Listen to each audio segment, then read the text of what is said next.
29절을 나중에 말씀드립니다.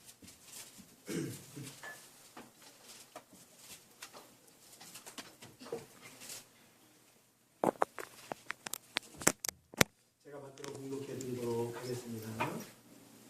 그냥 페이지 62페이지에 있는 마가복음 14절에서 29절. 이에 예수의 이름이 드러난지라 헤롯 왕이 듣고 이르되 이는 세례 요한이 죽은 자 가운데서 살아났도다. 그러므로 이런 능력이 그 속에서 일어나느니라 하고 어떤 이는 그가 엘리야라 하고 어떤 이는 그가 선지자 옛 선지자 중에 하나와 같다 하되 헤롯은 듣고 이르되 내가 목된 요한이 그가 살아났다 하더라. 전에 헤롯이 자기가 동생 빌립의 아내 헤로디아에게 장가든 고로 이 여자를 위하여 사람을 보내어 요한을 잡아 옥에 가두었으니 이는 요한이 헤롯에게 말하되 동생의 아내를 취한 것이 옳지 않다 하였습니다. 헤로디아가 요한을 원수로 여겨 죽이고자 하였으니 하지 못한 것은 헤롯이 요한을 의롭고 거룩한 사람으로 알고 두려워하여 보호하며 또 그의 말을 들을 때에 크게 범민하면서도 달갑게 들었음이라. 마침 기회가 좋은 날이 왔으니 곧 헤롯이 자기 생일에 대신들과 천부장들과 갈릴리의 귀인들로 더불어 잔치할세 헤로디아의 딸이 친히 들어와 춤을 추어 헤롯과 그와 함께 앉은 자들을 기쁘게 한지라. 왕이 그 소녀에게 이르되 무엇이든지 내가 원하는 것을 내게 구하라 내가 주리라 하고 또 맹세하기를 무엇이든지 내가 내게 구하면 내 나라의 절반까지라도 주리라 하더라. 그가 나가서 그 어머니에게 말하되 내가 무엇을 구하리까? 그 어머니가 이르되 세례 요한의 머리를 구하라 하니 그가 곧 왕에게 급히 들어가 구하여 이르되 세례 요한의 머리를 소반에 얹어 곧 내게 주기를 원하옵나이다 하니 왕이 심히 근심하다 자기가 맹세한 것과 그 앉은 자들로 인하여 그를 거절할 수 없는지라. 왕이 곧 시병 하나를 보내어 요한의 머리를 가져오라 명하신 그 사람이 나가 옥에서 요한의 목 빼어 그 머리를 소반에 얹어다가 소녀에게 주니 소녀가 이것을 그 어머니에게 주니라. 요한의 제자들이 듣고 와서 시체를 가져다가 장사하니라. 아멘. 아멘. 할렐루야. 우리 옆에 계신 분과 함께 이렇게 인사하도록 하겠습니다. 드디어 봄입니다. 인사하겠습니다. 시작. 드디어 봄입니다. 또 하나가 있죠. 예, 당신의 얼굴이 봄에 피는 꽃 같습니다. 시작이요. 전혀 꽃이 아니에요. 아니에요. 꽃이에요. 핀 꽃 같습니다. 봄이 왔습니다. 네, 봄이 왔고 아침에 일어나기 이제 안 추우니까 좀 괜찮으시죠? 예. 예배 시간은 우리에게 있어서 정말 은혜이고 복입니다. 예배 시간을 잘 지키시고 찬양부터 정말 함께 하나님 앞에 예배를 영광을 드렸으면 좋겠습니다. 오늘 말씀의 제목은 세례 요한의 죽음입니다. 세례 요한의 죽음. 제목이 조금 할만하긴 하죠. 그러나 하나님께서 우리에게 구원이라는 것을 허락해 주시고 그 구원이라는 은혜를 성경을 통하여서 알게 하셨습니다. 구원의 그 핵심 목적이 무엇입니까? 하나님이 세상을 이처럼 사랑해서 이 땅에게 독생자 예수를 주시고 그 예수 그리스도를 우리가 믿고 섬김으로 말미암아 하나님 나라의 백성으로서 이 땅에서 살아나가는 것. 그것이 바로 성경이 우리에게 주신 너무나도 귀한 보석입니다. 그분, 그 말씀의 핵심이 되시고 중심이 되시는 그 예수 그리스도를 우리가 알아나간다는 것. 우리에게 삶이 있고 생명이 있고 하나님 우리를 부르시는 그날까지 우리를 그렇게 구원하여 주신 예수 그리스도를 우리가 한 번이 아닌 두 번이 아닌 우리의 삶 인생 전부를 들여서 알아가고 깨달아가고 그 하나님의 사랑을 우리가 예배한다는 것은 어떻게 보면 기독교인의 삶의 참된 목적 또 목표 삶의 의무라고 얘기할 수 있을 것입니다. 그래서 성경을 하나님이 우리에게 주셨고 이 성경을 가만히 말씀해서 보면 성경 한 절 한 절, 말씀 하나하나 구구절절 하나님께서 그리스도 예수에 대한 은혜와 사랑을 실어 우리들에게 말씀해 주시고 있는 사랑의 편지임을 우리가 알 수 있습니다. 가만히 말씀을 보면 우리가 지난 시간에 계속 연이어서 말씀을 보면서 말씀의 문맥상 우리가 지난주에 12제자를 부르셔서 그 제자들을 내보내시는 예수님의 모습이 나오는데 그 다음에 흐름이 어떻게 보면 13절에서 30절로 향하여 그 제자들과 함께 또 복음을 전하시다가 30절 말씀에 말씀 한번 보십시오. 그 위에 빨간 글씨로 설명이 뭐라고 나오죠? 5,000명을 먹이셨다고 나오죠.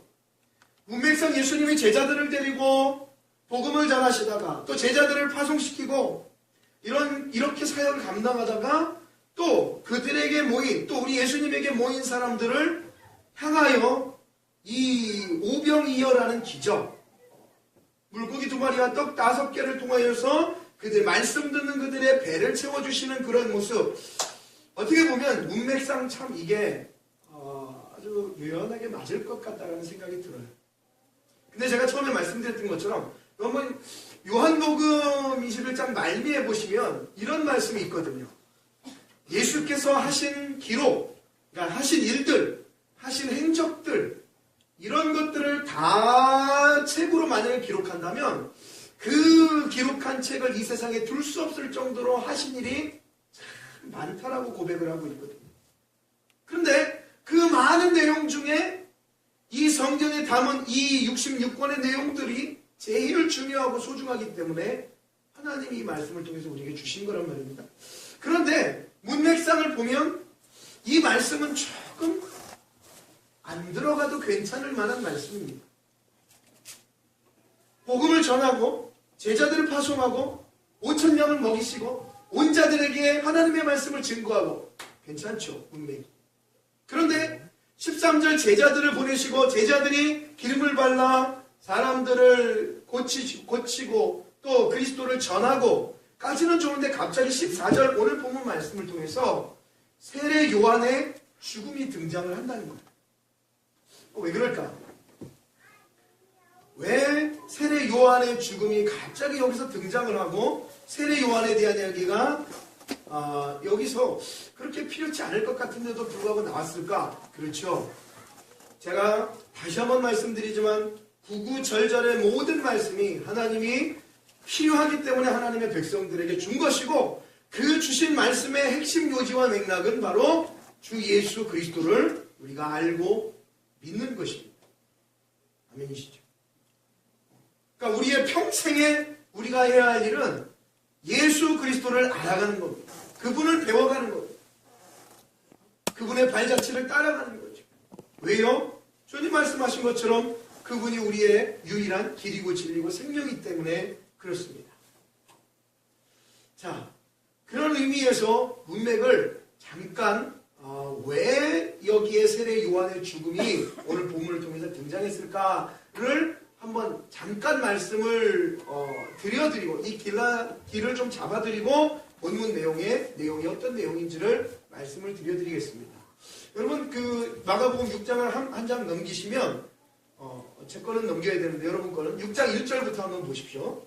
제 성경은 넘겨야 되는데 여러분 넘기지 않아도 괜찮다면 6장 1절에서 우리가 말씀을 지지난주부터 연이어서 말씀을 들으면서 1장 1절에서 6절까지를 끊었습니다. 그리고 우리가 지난주에 7절부터 그렇죠? 7절부터 13절까지를 끌어서 말씀을 보았습니다. 여러분 성경은요 본래 장절이 없었어요. 그렇기 때문에 모든 성경이 한 성경이라는 것을 기억하셔야 돼요. 챕터가 없었어요. 그걸 믿음의 우리 선배들이 다 나눠놓은 겁니다. 우리 후배들이 잘 보기 쉽게. 그렇기 때문에 쭉 연이어서 말씀을 보면 그 문맥과 내용들을 조금 더 확인할 수 있는 게 뭐냐면 첫 번째 예수님이 그렇게 큰 사역을 감당하시다가 고향에 가서 배척을 받으셨다는 말이죠. 오늘 부제목이 사실 예수님의 배척입니다. 한 번이요. 예수님이 배척을 받으셨어요. 고향에서. 그렇죠? 우리 그걸 느꼈습니다. 그걸 누가 보았습니까? 제자들이 보았죠. 자, 흐름을 잘 보세요. 그리고 나서 우리가 7절부터 13절 말씀을 보니까 예수님이 제자들에게 지팡이와 신만을 가지고 너희들이 나가서 복음을 전하라고 말씀을 했습니다. 그런데 그 복음을 전하라는 입장 속에 예수님이 이렇게 말씀하죠. 누구든지 너희를 영접지 아니하고 11절 영접지 아니하고 너희를 말을 듣지도 아니하거든 거기서 나갈 때에 발 아래 먼지를 떨어버려라. 너희들이 나가서 그리스도의 이름으로 복음을 전할 때에 많은 사람들이 어떨 것을 알았습니까? 그 제자들을 영접지 아니할 것을 알았다. 여러분 예수님도 배척을 받으셨어요. 그렇죠? 물론 이따가 말씀드리겠지만 예수님의 전 세계가 사람들에게 있어서 배척이었습니다. 본인은 이 땅에 그리스도의 몸으로 입고 오셔서 예수의 이름으로 하나님의 아들의 자격을 버리고 이 땅에 오셔서 구원이라는 사역을 위하여 모든 것을 내어 던지셨지만 예수님은 그렇게 던지셨지만 사람들은 그분을 그렇게 받지 않으셨다. 그걸 가장 삶의 중심지인 고향에서 말씀해주고 있는 것입니다. 그리고 그의 제자들도 그걸 보여주셨고 제자들도 나가면 배척받을 것을 말씀해주고 계시는 거예요. 여러분 그래서 사도행전 말씀을 쭉 이제 이야기하고 나눠보시면 이제 나중에 배우시겠지만 그 내용을 보면 다 마찬가지예요. 예수의 이름을 가지고 예수라는 그 심장을 가지고 나가서 복음을 전하는 모든 사람들이 다 사람들에게 배척을 받습니다. 핍박을 받습니다. 고난을 받습니다. 오늘날도 마찬가지입니다. 예수라는 이름을 가지고 사는 사람들에게 있어서 핍박이라는 것은 환난이라는 것은 당연한 사실입니다. 그러나 저와 여러분들은 그 너머에 있는 복을 알기 때문에 그 이름을 붙잡고 계시는 거죠. 그렇죠. 맞습니다. 자, 그런데 오늘 본문 말씀을 이제 이야기하겠습니다. 지금 예수님의 제자들도 배척을 받고 사람들에게 인정을 받지 못하지만 세례 요한의 죽음이 나오면서 여러분 세례 요한이 갖는 너무나도 중요한 이 세례 요한이라는 사람의 의미가 있습니다. 이 세례 요한은 구약시대에서 신약시대로 넘어가는 마지막 선지자라는 말이죠. 참 중요한 인물입니다. 그리고 많은 사람들 당시 이대 땅에서 많은 사람들에게 학식과 지식과 영성으로 인정을 받고 있는 최고의 리더자였습니다. 그런데 이 최고의 리더자가 어떻게 해요? 최고의 리더자가 사람들 앞에 인정을 받지 못하게 되는 부분이 나옵니다. 최고의 리더자, 최고의 인도자, 그렇게 사람들에게 촉망을 받던 사람이 결론적으로 지금 어떻게 돼가는지를 우리가 성경을 통해서 볼 때의 결론은 죽음이었습니다. 그리고 이 세례 요한이 했던 것 중에 가장 중요한 사역이 뭐였냐면 내 뒤에 오시는 예수 그리스도, 그쵸? 예수 그리스도. 그분을 전하는 것이었죠. 나는 그분의 신들 베풀기, 운동화 끈을 매기도 부족할 정도로 그분은 더 높으신 분이다 라고 외치면서 그 예수 그리스도가 나타나시기 전에 그 모든 것들을 마치 이 카페트를 쭉 깔아서 갈 수 있도록 해주는 것처럼 그렇게 세례 요한은 그러한 일들을 감당했다는 것이죠. 중요한 위치였어요. 그리고 세례 요한에게 있었던 모든 제자들을 다 누구한테 보내냐면 그 내 뒤에 오신 예수 그리스도 그분께 제자들을 보낸 거예요. 여러분 본래 안드레 같은 사람, 베드로 같은 사람도 기본적으로 이 세례 요한에게서 배웠습니다. 사람들에게 배우다가 그 세례 요한이 저분이 진짜다, 저분이 참 하나님의 아들이다, 다 그쪽으로 갑니다. 나빠하지 않습니다. 기분이 나빠하지 않습니다. 그게 맞으니까. 그리고 세례 요한이 갖는 그 증인의 역할은 사람들에게 있어서 너무나도 중요하다는 거예요. 여러분들 제자들이 예수님에게 갈 수 있었던 이유가 세례 요한이 그분을 가르쳤기 때문에 초기에 예수님께로 갔던 것이거든요. 그런데 그 요한이 죽게 되는 상황이 오늘 말씀 중에 벌어진다는 것은 자, 첫 번째 예수님도 배척을 받으십니다. 그리고 제자들도 배척을 받습니다. 그리고 그 예수 그리스도를 증거하는 자도 어떻게 해요? 배척을 받고 죽임을 당하는 것입니다. 뭐라 이거예요. 모든 말씀을 보면 하나하나 같이 우리 예수님 주위에 있는 사람들은 다 힘이 없고 능력이 없고 가면은 사람들에게 인정받지 못하는 모습이 지금 계속해서 그려지고 있는 거예요. 사람들이 그런 거죠. 이런 예수를 믿겠느냐?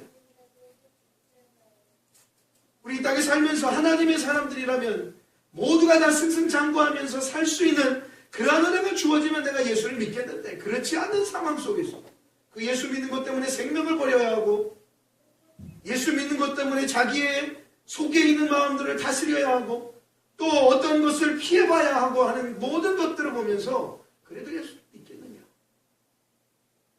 맞아요. 사람들은 그러한 예수를 안 믿는다는 겁니다. 이 당시에 예수를 바라보았던 많은 사람들도 안 믿는다는 겁니다. 그런데 참 재미난 사실이 있어요. 자, 1절부터 문맥을 우리가 봐왔죠. 자, 30절을 보십시오.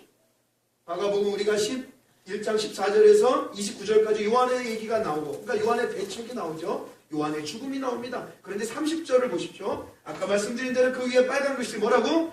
5,000명을 먹이셨다라는 내용이 나와요. 조금 이해가 가십니까? 문맥을 잘 확인하셔야 돼요. 예수님은 배척을 받으시고 제자들도 배척을 받으시고 그를 증거한 사람도 배척을 받지만, 예수님은 너무나도 기분이 나쁘고 기분이 더러워서 내가 더 이상은 너희들에게 복음을 전하지 않겠다가 아니라, 여전히 나는 하나님이 나에게 주신 구원의 사역인 생명을 전하는 것, 그래서 많은 사람들의 핍박과 그러한 일들을 중에서도 예수님은 사람들에게 먹이기를 시작합니다. 그래서 그 핍박이 쭉 나오다가 30절을 통해서 예수님이 사람들에게 영적으로도 가르치시고, 하나님의 나라 말씀을 가르치시고, 그것도 모자라서 배고파하는 사람들에게 육적인 먹을 것을 기적을 통하여서 먹이시는 거예요. 그래, 너희들은 날 그렇게 핍박했네. 그런 예수님 다 아시죠. 그게 사람이니까. 모든 사람이 죄를 범하였음에 하나님의 영광에 이르지 못하는 건 내가 아니까 그럴 수 있다. 그러나 그러니까 여러분, 우리가 배워야 하는 것이 바로 그겁니다. 그럼에도 불구하고 그 예수 그리스도라는 분은 그런 모든 환경을 뒤엎고 나서 당신의 택한 백성들을 위해서 여전히 홀로 걸어가고 계시다는 사실. 참 귀하죠. 그래서 우리가 찬송을 하고 예배를 드리고 그 은혜에 감사해도 우리의 영적인 문제를 해결하여 주시는 그 예수 그리스도를 바라보면서 우리 인생을 다해요. 그러니까 찬양이 그런 거 아니에요. 하늘을 두루마리 삼고 바다를 먹물 삼아도 한없는 하나님의 사랑을 다 기록할 수 없다고 얘기하는 것이 진짜 맞는 고백인 것 같아요. 맞는 고백이에요. 자, 그러면 이 세례 요한의 죽음마저도 여러분, 세례 요한의 죽음으로 보시면 안 되고 그리스도인의, 특별히 예수 그리스도의 핍박으로 보셔야 합니다. 그렇죠? 그러니까 세례 요한의 단순한 죽음을 가리키는 것이 아니라 당시의 상황과 모습과 형태가 어떠했는지를 우리에게 가르쳐 주는 거예요. 앞으로도 그럴 것이다. 자, 말씀을 한번 줄거리를 쭉 한번 제가 안내를 해드리겠습니다. 14절 말씀 보시면 이렇게 얘기해요. 본문은 화면을 보지 마시고 성경을 이렇게 보시면 괜찮겠어요. 화면도 물론 띄워주시지만, 이에 예수의 이름이 드러난지라. 14절이요. 6장 14절. 예수 이름이 드러난지라. 자, 헤롯 왕이 듣고 이르되 이는 세례 요한이 죽은 자 가운데서 살아났도다. 그러므로 이런 능력이 그 속에서 일어나느니라 하고, 어떤 이는 그가 엘리야라 하고 어떤 이는 그가 선지자니 옛 선지자 중에 하나와 같다 하되, 헤롯은 듣고 이르되 내가 목벤 요한이 그가 살아났다 하더라. 자, 헤롯이라는 사람이 등장을 하죠. 중요한 인물입니다. 성경 속에서.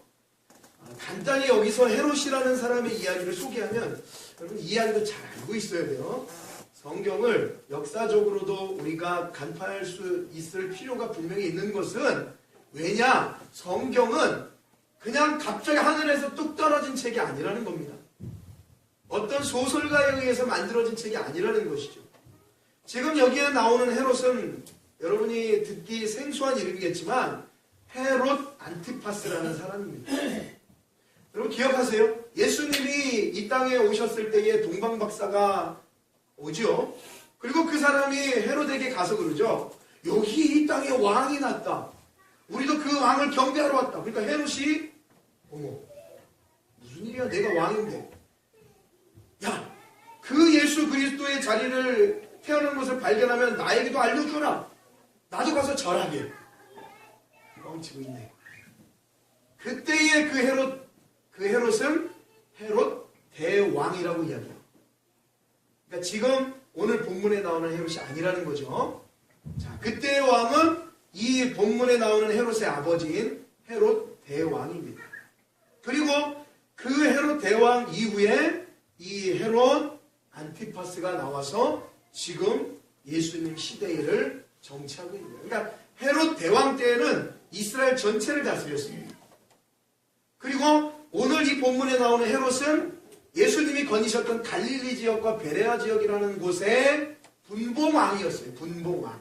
하나의 영주라는 말이에요. 그리고 여러분들 이제 아시겠지만 나중에 나오는 사도행전에 헤롯이 나와요. 사도행전의 헤롯은 헤롯 아그리빠 1세. 그리고 또 저 뒤에 가면 헤롯 아그리빠 2세. 제가 여태까지 몇 대의 왕을 말씀드렸죠? 네. 대왕이 나왔죠. 안티파스가 나왔죠. 1세가 나왔죠. 아그리빠 2세가 나왔죠. 4대에 걸쳐서 예수님으로부터 해서 모든 역사는 흘러가고 있다는 사실입니다. 그리고 이건 다 역사적으로 증명된 사실이고 그 속에 예수 그리스도는 많은 역사가들도 증명을 해서 써놨어요.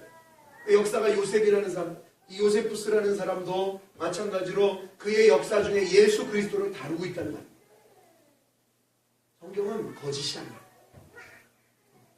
다 기록할 수 없어서 이 성경만을 기록했을 뿐이고 우리가 이 말씀을 통해서 알 수가 있다는 거죠. 자, 그 중에 헤롯 안티파스라는 이 분봉왕, 이 분봉왕 옆에 이 주변에 누가 사역을 하고 있었냐면 바로 세례 요한이 사역을 하고 있었는데 여러분 잘 기억해 보십시오. 이 왕, 분봉왕이지만 이 왕도 능력이 있었습니다. 왕이 이 헤롯 안티파스가 능력이 있었기 때문에 자기의 당시의 모든 권한과 뜻대로 마음대로 행할 수 있었습니다. 그런데 자, 이야기가 하나 있죠. 이제 오늘 본문 말씀의 이야기를 제가 이제 말씀을 드릴게요. 자기의 배다른 동생 헤롯 빌립이라는 사람이 또 있었어요. 여러분 그 당시에는 그냥 뭐 근친상간이 많이 일어났기 때문에 하여튼 막 그냥 뭐 그냥 그랬어요. 좀 막 이 오빠랑 동생이랑 뭐 어쩌고 저쩌고 그런 그 문화적인 모습들이 너무나도 이 로마적인 문화의 배경 속에 이 사람들이 있었기 때문에요. 그리고 역시 마찬가지로 이 헤롯 왕의 이 집안도 어디 출신이냐면 여러분들 에돔 출신입니다. 에돔이면 누구죠? 야곱의 형제 에서의 후손이라는 말이에요. 그렇지 않아요. 그러니까 성경에 에서가 야곱을 계속 괴롭히죠. 그러니까 이 신약시대에 와서도 좀 이해가 가시죠? 신약시대에 와서도 저 아래쪽에 있는 에돔이 이스라엘로 올라와서 계속 이스라엘을 야곱의 자손들을 괴롭히는 형제가 계속 싸우게 됩니다.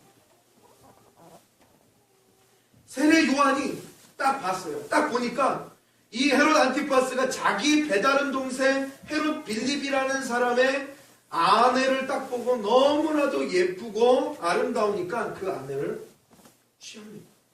그러니까 그 동생이 아니에요. 동생이 아니에요. 친상한 일을. 동생의 아내를 좋아하고 그 동생의 아내를 보고 야 내가 취해야 되겠다 그래서 취하게 됩니다. 근데 그 모습을 세례 요한이 본 거예요. 그러니까 세례 요한이 보니까 그건 아니지 않습니까? 어떻게 당신의 동생의 아내를 취합니까? 그러지 마십시오. 그거는 안 됩니다. 라고 얘기를 합니다. 그러니까 그 헤롯 빌립의 아내, 계속 헤롯이다.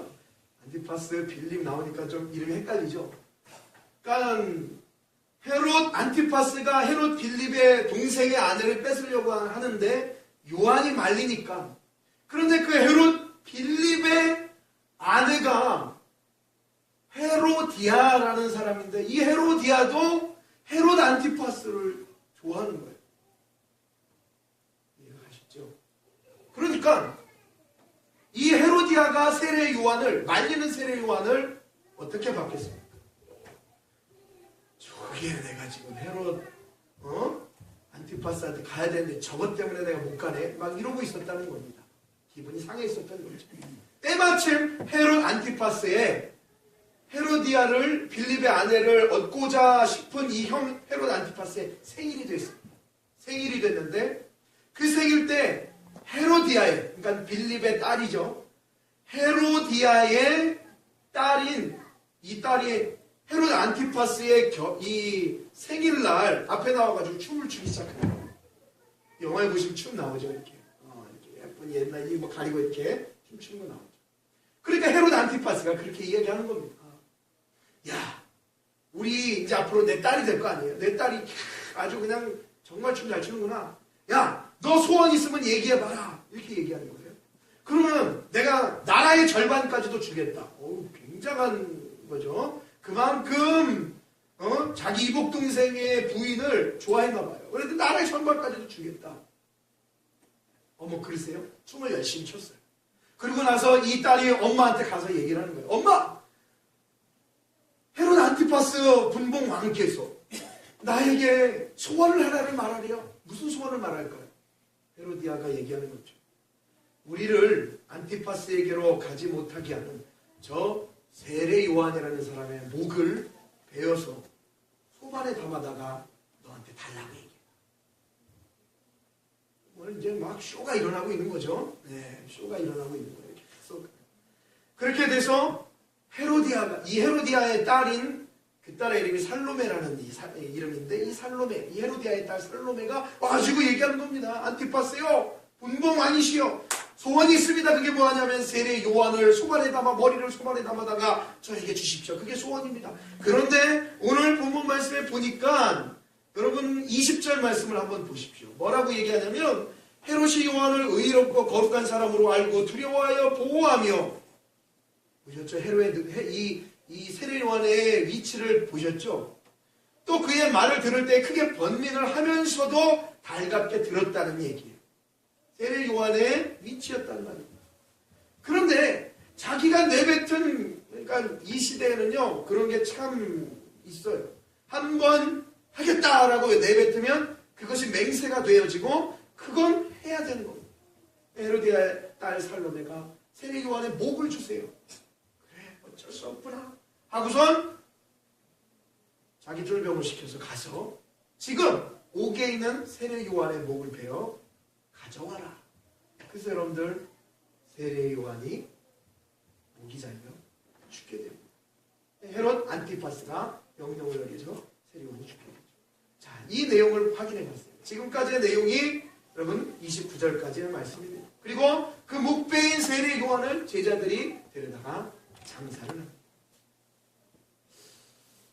예수 그리스도, 주님을, 이 예수 그리스도가 만왕의 왕으로 이 땅에 오셨단 말이죠.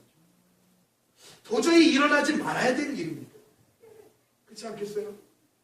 하나님의 아들이 이 땅에 오셨고 그분의 선견자로서 세례 요한이 예수 그리스도를 알리며 사람들이 못 알아볼 때에 저분이 하나님의 아들이다라고 얘기할 수 있었던 세례 요한, 중요한 위치가 있었고 자리가 있었고 그 사람으로 하여금 예수 그리스도를 증거하는 증인이 되었던 세례 요한이 여러분들 아주 하찮게 목이 잘려 죽어버리고 맙니다. 누구의 노림이에요? 세상의 노림이에요. 그 당시에 왕권이라는 것은요, 지금도 마찬가지지만 세상의 문화, 왕권이 세상 그 나라의 신앙 형태, 모습, 정치, 경제를 다 얘기하고 있거든요. 모습이 그렇다. 이야, 하나님의 성경을 보면 볼수록 기가 차지 않습니까? 하나님의 아들이 왔는데도 그분의 바로 그 1순위의 이 사역을 감당하던 사람임에도 불구하고 목이 잘려 죽어버리는, 그 당시의 문화와 정치와 권력과 세상의 힘에 의해서 죽어버리는 그 세례 요한의 모습을 보면서 어느 누구가 예수를 믿겠다고 얘기하겠습니까? 살다 보면 너무나도 많은 일들이 우리 앞에 펼쳐지면서 한탄할 때가 너무나도 많이 있겠죠. 어느 누구가 그런 걸 보면서 나도 믿겠다고 얘기하겠습니까? 너나 믿으라고 했죠. 참 재밌습니다. 그럼에도 불구하고 여러분, 복음을 아무리 짓밟아도 복음은 짓밟혀지지가 않습니다. 끝나지가 않아요. 우리나라 기독교 인구가 아무리 준다고 사람들이 외쳐도 세상에서 예수 믿으면 목이 잘려 죽는다고 아무리 외쳐도 그 복음의 진리는 밝혀지지가 않습니다. 내가 복음을 부인할지언정 그 복음은 사라지지 않는다는 거예요. 왜냐하면 생명이기 때문에 그렇습니다. 제가 옥상 올라가 봤어요. 우리 집에. 그랬더니 겨울 내내 죽은 것만 같고 다 사라졌던 것만 같고 그냥 말라가지고 불에 태울 수밖에 없는 그러한 쪼가리 같은 그 쪽파인가요? 하여튼 그게 아무것도 없는 곳에서요. 하여튼 쪽파가 생명력이 제일 강하고 세더라고요. 그리고 제일 하여튼 빨리 올라와요. 아직도 다른 것들은 멀었는데 그 죽은 것 같은 그 속에서 살짝 이렇게 머리를 들이내미는 거예요. 죽었는데. 야, 생명이라는 것이 그런 건가? 온통 정치, 경제, 사회. 여러분, 이 헤롯은요, 당시에 헤롯이 분봉왕으로 있던 것이, 그리고 그 아버지 헤롯 대왕이 이스라엘을 나라를 다스리고 있던 그 모든 정치적인 형태는요, 로마가 있었어요. 그 위에. 로마. 아시죠? 네로도 나오고 한 로마. 그 로마의 등을 업고 이 에돔의 출신인 헤롯 가문이 하나님의 백성, 이스라엘 백성들을 다스리고 있었던 버린 거예요. 집 밟고 있었던 거예요. 문화를 아시겠죠? 썩어 빠진 그러나 찬란한 문화라고 하는 로마. 하나님이 야곱은 택했지만 에돔은 버렸던 그러한 에돔의 족속들이 튀어 올라와가지고 그 썩어 빠진 로마의 문화에 등을 업고 와서 하나님의 백성인 이스라엘 백성들의 삶을 짓밟아 가는 것이 바로 오늘 이 성경적인 문화예요. 그거의 최고봉이 바로 그리스도 예수를 배척하는 것이고 그분의 모든 주변에 있는 사람들을 죽여 없애는 것이 바로 문화였습니다. 아시겠죠? 자, 그러니까 당시에 예수 그리스도라는 그 거룩한 이름이 사람들에게 얼마나 인정을 받지 못했는지를 우리가 확인을 하게 되어집니다. 그런데 재미난 것은 그 사람이 그 주변에 있는 많은 사람들이 그 예수는 따라다녀요. 그 예수를 배척함에도 불구하고 그 예수를 따라다녀요. 자, 그 내용을 길어서 이 말씀에는 없습니다. 요한복음 6장 26절 말씀을 한번 확인해 볼게요. 자, 내용을 보시면 이 말씀만 보면 아마 이해가 될 것 같습니다. 요한복음 6장 26절 말씀입니다. 무슨 내용이냐면 사람들이 그러니까 여러분 제가 아까 말씀드린 대로 세례 요한의 죽음은 세례 요한의 죽음의 의미가 끝이 아니라 그리스도 예수에 대한 배척이 세례 요한의 죽음으로 나타난다는 거예요. 그런데 그럼에도 불구하고 사람들이 그렇게 하나님이 그들에게 떡을 줘서 먹게 했는데 당신은 뭡니까? 라고 얘기하는 거예요. 그러니까 32절에 예수님께서 이렇게 얘기해요. 내가 진실로 진실로 너에게 이르노니 모세가 너희에게 하늘로부터 떡을 준 것이 아니라 그렇죠? 예수님은 진리를 얘기하는 거예요. 사람들은 율법을 이야기하는 거예요.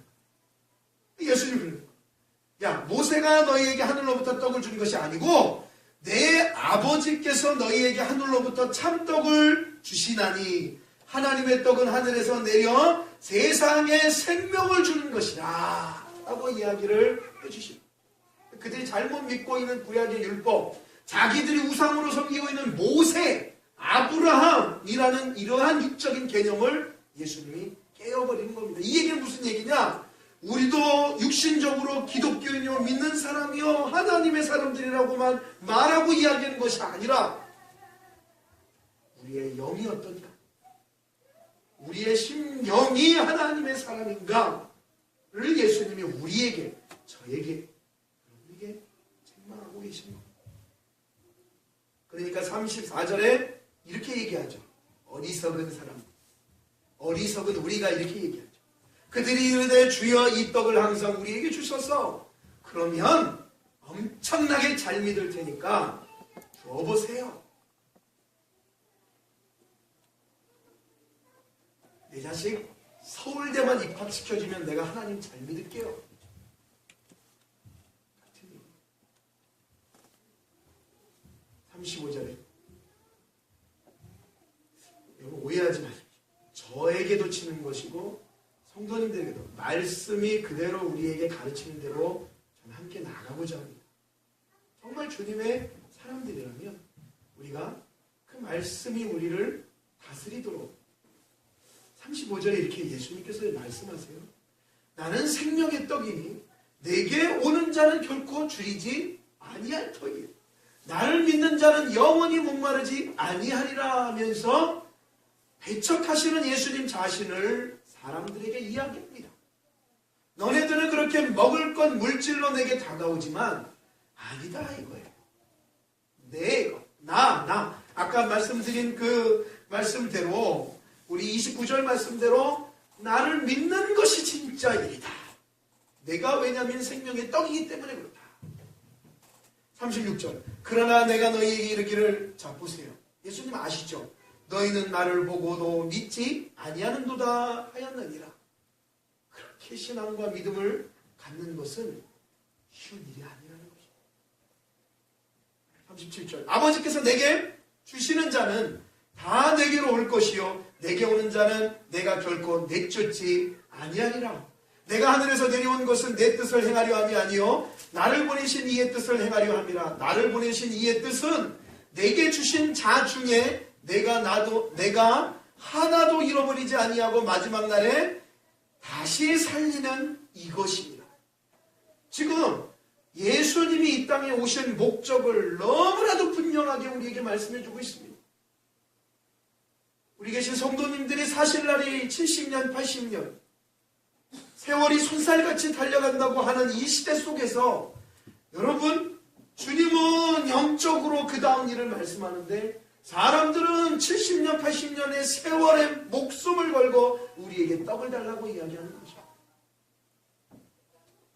그러나 주님은 여전히 우리에게 그렇게 말씀하죠. 나를 믿는 것이 너희들의 일이다. 나를 믿는 것이 너희들의 일이다. 자, 40절 말씀 다 같이 한번 읽어보겠습니다.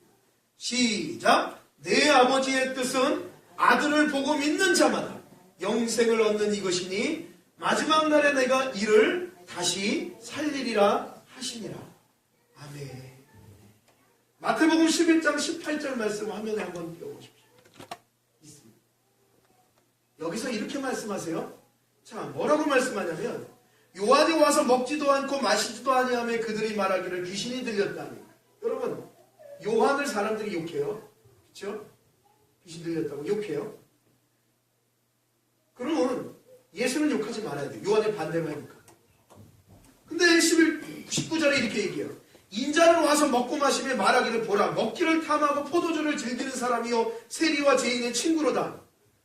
요한은 그들과 먹지도 않고 마시지도 않고 온전히 사역만 감당했더니 귀신 들렸다고 합니다.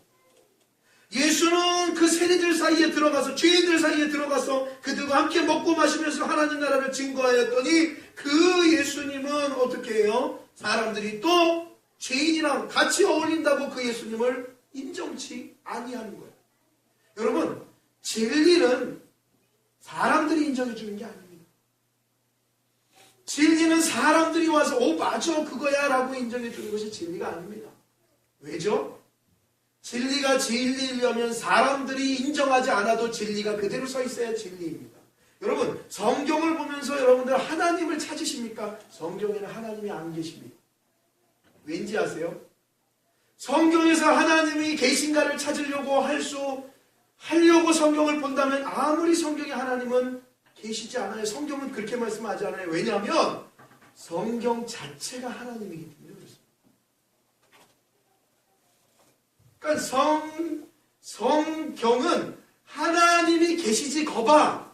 하나님이 있잖아 라고 성경은 하나님을 증언해내지 않아요. 그냥 하나님이 계심의 존재를 전제하에 성경이 우리에게 주어진 것이다. 아시겠죠? 이해하시죠? 성경을 통해서 하나님을 찾으려고 보면 다 거짓말이에요.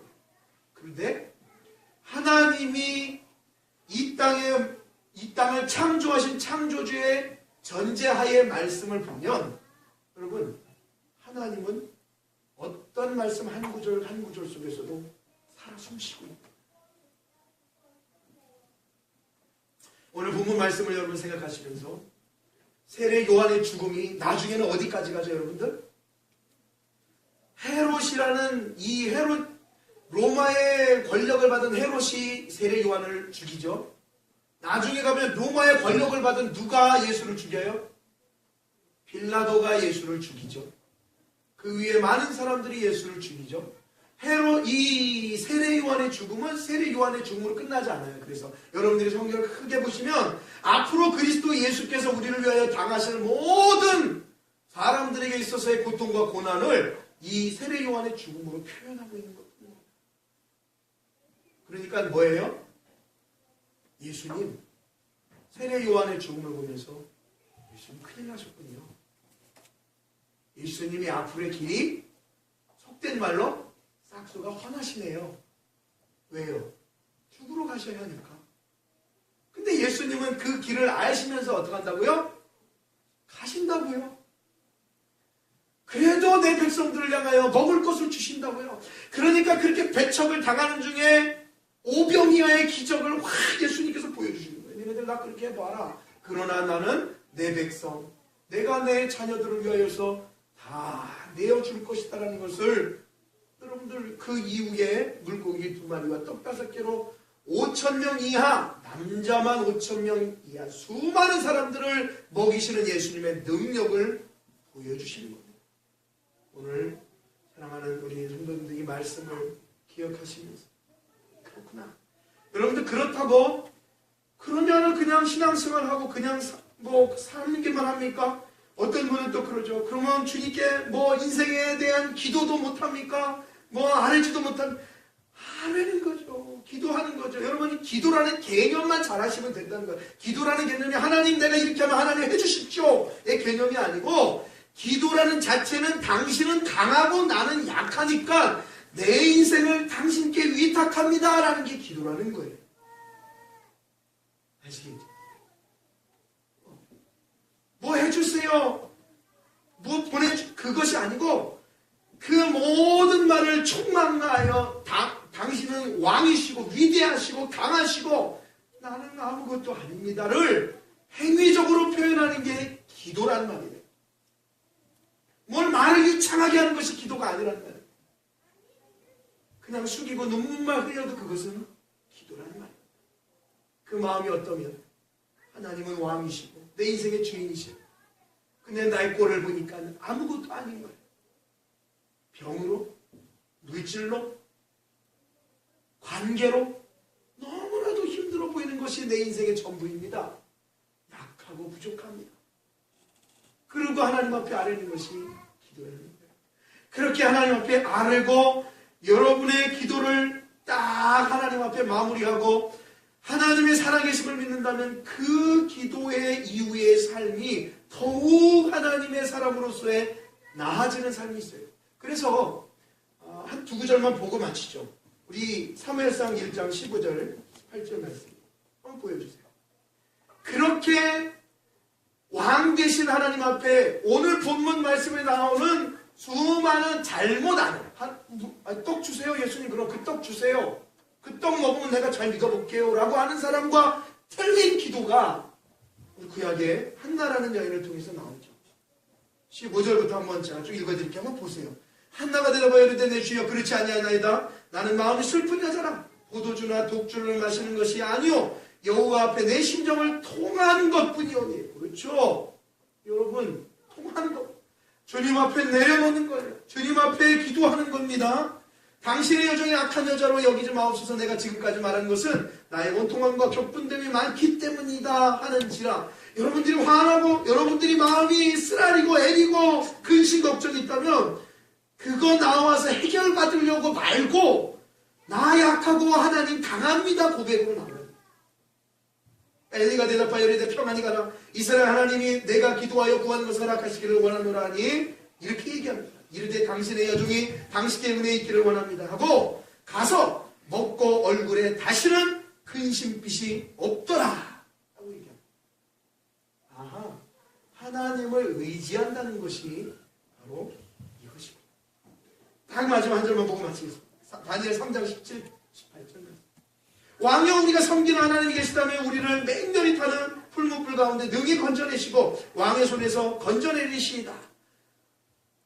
우상을 섬기려 하는 사람들, 이 다니엘의 세 친구에게 다가온 너무나도 큰 죽음의 위협입니다. 하나님이 우리를 건져주실 겁니다. 그러나 3장 18절 말씀에 이렇게 말하죠. 그렇게 하지 아니하실지라도, 우리를 건져내지 아니하실지라도 왕이여 우리가 왕의 신들을 섬기지도 아니하고 왕이 세우신 금신상에게 절하지도 아니할 줄을 아세요, 왕이요 라고 얘기하는 거예요. 그렇죠. 근데 여기에 나오는 많은 사람들은 육신의 것만 바라다 보니까 어떻게 해요? 근심이 쌓이는 거예요. 걱정이 쌓이는 거예요. 공중에 나는 새를 봐라. 신지도 않고 먹이지도 않고 거두지도 않고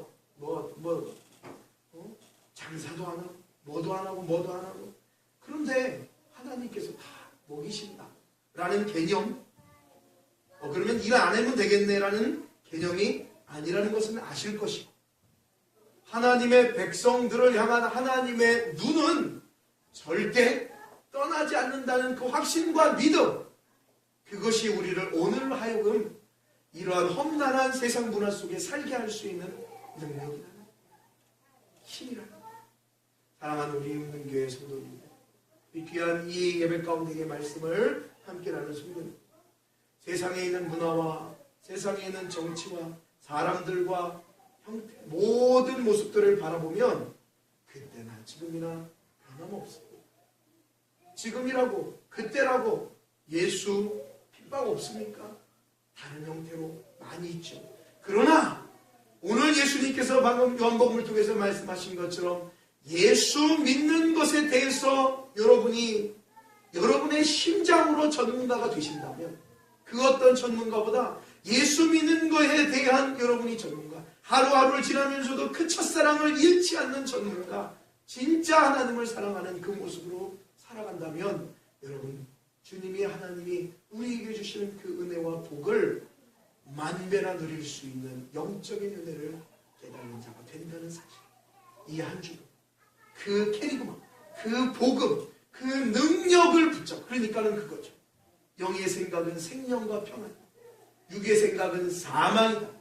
이 땅 살지 마라 그 얘기 아니고, 너희들이 이 땅에 살면서 진짜 거하여야 할 영적인 자리는 바로 예수 그리스도, 그분을 믿고 그분과 함께 하나님의 나라를 소망하는 것.